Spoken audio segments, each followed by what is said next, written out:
The Nintendo Switch is quite unlike any games console that's ever come before it. In fine Nintendo tradition, it's done away with the concept of one fixed box sat under your telly with the Switch. Instead, it exists in two distinct states, firstly as a portable tablet device with a built-in kickstand, and secondly docked in a base that connects to your TV. Paired with its breakaway, adaptable controllers, it's a bit like Nintendo's answer to the Transformers, ready to be reconfigured depending on your current gaming need. Sat at home ready for a marathon session? Plug the tablet into the dock and beam your gameplay onto the big screen.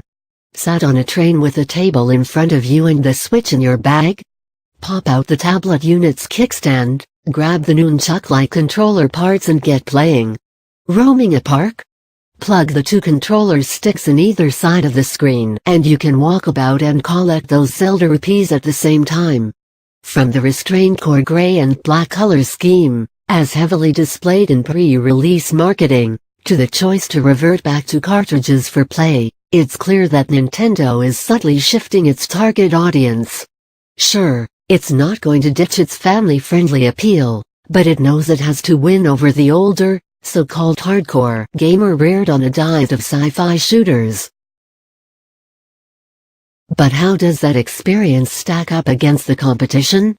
Has Nintendo managed, for the first time in decades, to get its hardware on a level footing with the PS4 and Xbox One competition?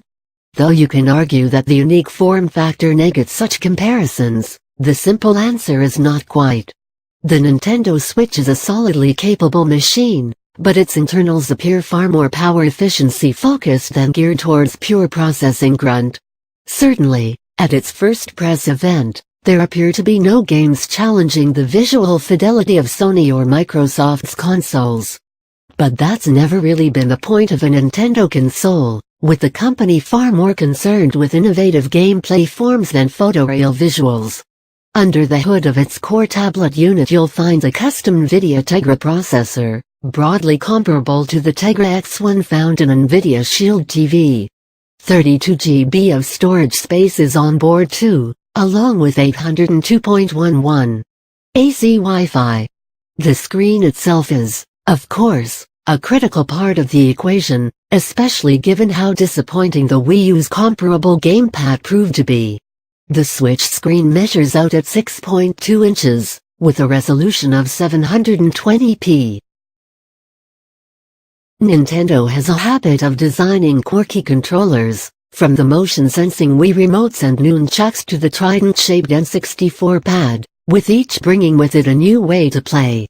While the Switch's Joy-Con controllers don't offer any remarkable new input options, they are innovative in the way they can transform depending on your current needs. It's a bit like the Wii Remote or nunchuck pairing in use. You have a left-hand element that includes an analog stick and direction buttons alongside a minus options button, a capture button for recording gameplay, and a top-shoulder trigger. The right-hand element has a second analog stick, the X, Y, and B input buttons, another shoulder button, a plus start button and a home button for jumping to the main interface. These components can be used together, separately or combined with a central Joy-Con grip unit for a more traditional play experience.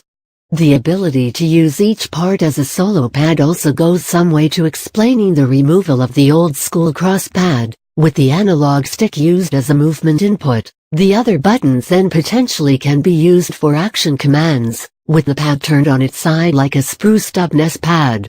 One criticism so far, based on early play, relates to the right-hand side of the Joy-Con, when it's being used in a single controller scenario. As it's asymmetrically placed when in the Joy-Con grip, this means that all its buttons and its control stick can feel very cramped together when it's used in a solo configuration. But what's a games console without the games? The Nintendo Switch has a number of both first and third-party titles ready to go in the console's first year, including big franchise hitters like Mario and Zelda, although the Day One launch lineup is looking a little spartan. The Legend of Zelda, Breath of the Wild appears the most compelling so far, set for release on March 3 alongside the Switch itself. It'll be joined by 1-2 Switch, a title that makes full use of the controllers and little screen interaction to ensure players are looking into each other's eyes, with mini-games including Wild West gunslinging.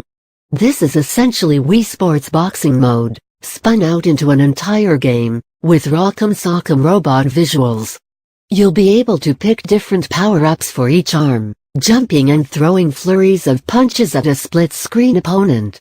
At present, it's hard to get a grip on just how much skill is involved, as opposed to the flailing limb equivalent of button mashing, trying to tactically dodge a press event opponent who is windmilling. We didn't stand a chance.